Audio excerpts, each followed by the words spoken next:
Did you know that more than half of all new home shoppers make a significant mistake when buying a home?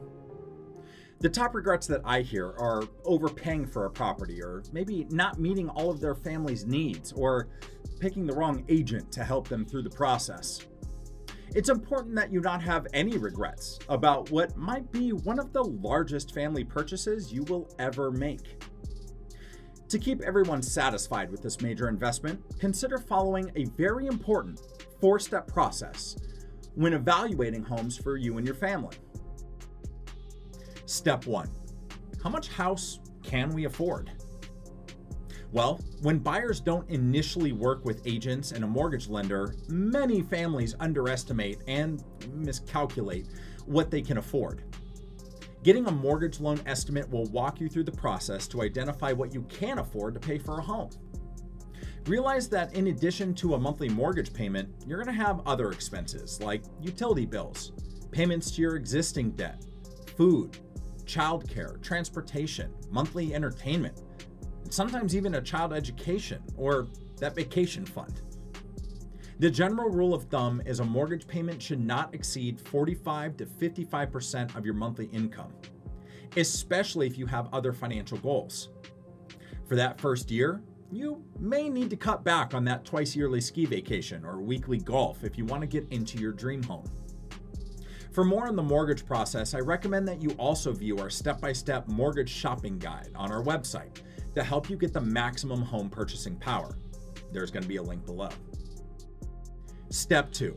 Define your home needs and desires.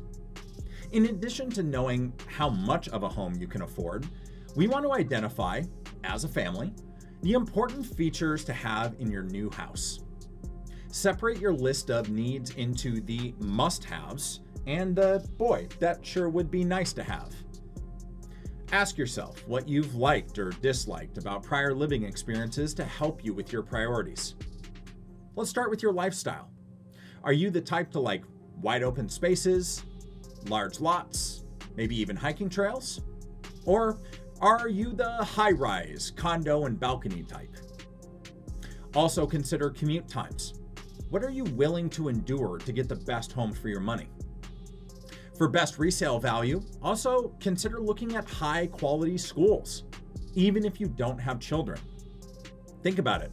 You're likely going to sell someday to somebody who does have kids. What's important to have close at hand? Hospitals, shops, restaurants, museums, libraries, maybe even entertainment. Do you love to cook or throw big parties? A large family room that opens into the kitchen might become important. Do you want a home office, a media room, maybe even space for your new hobbies? Also remember to project your needs into the future. A lot can happen in a military family in even 2 to 4 years. Staying put for that period of time is both convenient, but also allows the home to appreciate in value before you sell or upgrade. Ask yourself, will the community you're considering change over time? Do you see it as vibrant and growing, or at least stable? What family needs will change over time? Children may leave the nest or boomerang back after college for a while. Having the master bedroom close to your infant's bedroom may be important for you up front, but you're probably going to want more privacy as that child gets older. Will a parent live with you at some point? Or if you're older yourself, are you going to tire of climbing those staircases every day? You might want to consider a master bedroom on the ground floor. Step 3. Search on the web, then hit the road. Once you have your must-haves and a wish list, a virtual hunt for desired area homes online begins. The average home buyer spends at least 4 to 5 hours looking at floor plans, home and community amenities, videos, virtual tours, price points, and a lot more. This is where your real estate agent comes in. Instead of searching on Zillow or Redfin, who are often inaccurate, your agent can take the criteria you selected, along with the budget from your lender, and build a daily search that will email you homes that fit your exact criteria to review. This process is absolutely free, and it's catered to your exact needs.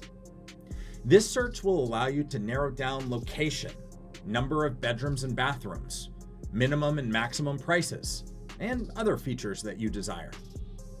Once you narrow down your focus to communities with price points you can afford, you can then conduct drive-bys of the neighborhood to get a feel for the area, and then schedule a personal tour with your agent.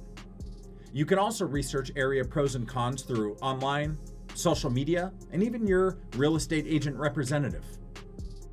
Step 4, let's kick those tires. It's important to consider these 15 top concerns for personal preference and resale value. You can do this alone, or you can work with your agent to help you. In addition to property considerations, we find this criteria is also excellent for actually selecting the real estate agent you want to work with. Ask local agents what's important to consider when buying a family home, and more importantly, a family investment. Rate your agent based on what they tell you, and don't be afraid to switch if they seem inexperienced. Here are the most important areas that you should consider. Does the neighborhood feel safe? You can check crime reports online, usually with your local sheriff's department. Is it a walkable and likable neighborhood?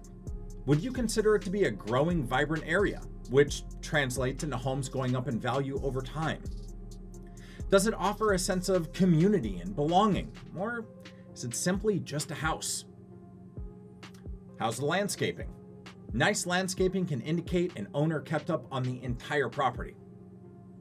Does it have a private outdoor space? Is it enough for your lifestyle, for example? Those parties we talked about earlier, right? What's the parking situation? Can you park all of your cars and your guest cars on the property? What about the flood zone or other natural disaster statuses on the property? Some homes are going to require additional and expensive insurance. How about privacy? Is your home a comfortable distance from your neighbors? Or are you looking right into their window from your window?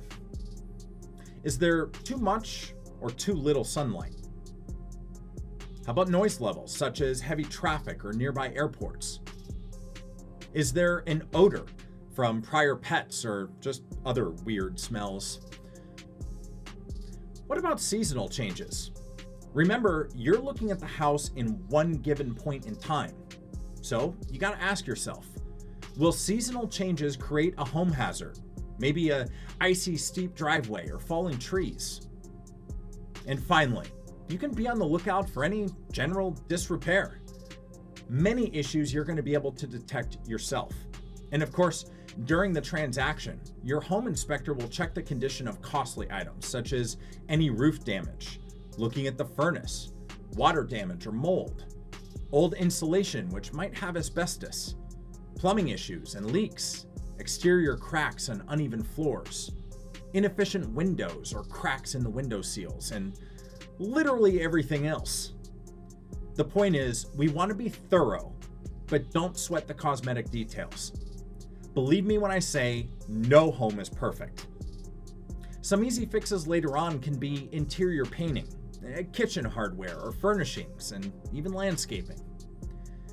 Our goal is to understand what it is that we're looking at, not to necessarily have unrealistic higher expectations.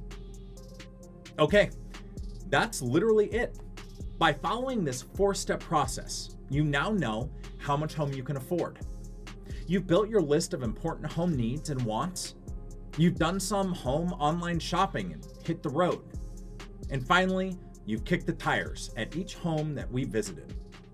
This is how you end up with the best home on the market. And if you're short on time, or maybe even this is your first purchase, a good agent is going to walk you through this entire process to make it even easier. Thank you for watching. And most importantly, happy house hunting.